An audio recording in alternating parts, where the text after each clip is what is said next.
Теңіздің тек сарқыншағы қалған аймақтың кешеден бүгінге көш ілгерілеуіне мол септескен игілікті істер тізбегінде алдымен аталатыны Сарац. Сырдария өзенінің арнасын реттеу мен Арал теңізінің солтүстік бөлігін сақтап қалу бағдарламасы.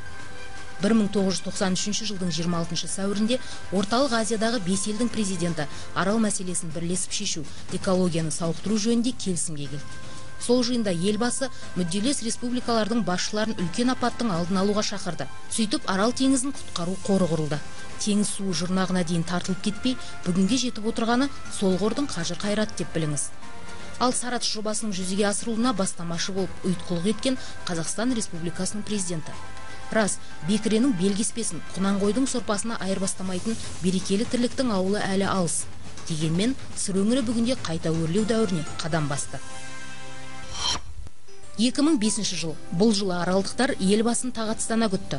Нұрсұлтан Назарбаев Арал қаласындағы Кувейт қорының есебінен жарақтандырылған су құбырының пайдалану рәсіміне қатысып, қалаішілік су тарату жүйесін өз қолымен ашты. Әсіресе Кіші Арал ернеуіне жеткен сайын елдің де үміті оянып, тіршілігі жанданып келеді. Арал теңізі жоқ болып кетуге дайын тұрған кезде, мына сыр өңірін, осы облысты экологиялық апат аймағы деп жаппай халық сұрады. Мен қалдым, экологиялық апат жерден дүние жүзінде ешкім тамақ алмайды, ешқандай шығарған продукты алмайды, жаман екен деді. Ондай өздеріңе жаманатты неге жабыстырып аласыңдар? Білесіңдер ме?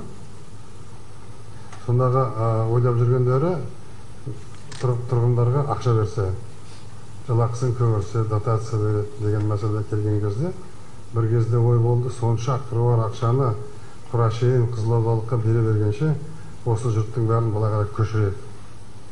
Не анау ертістің жағасына, не Ленің жағасына, солтүстікке сол үй салып беріп, көшіру андай қаражаттан тиімді болды.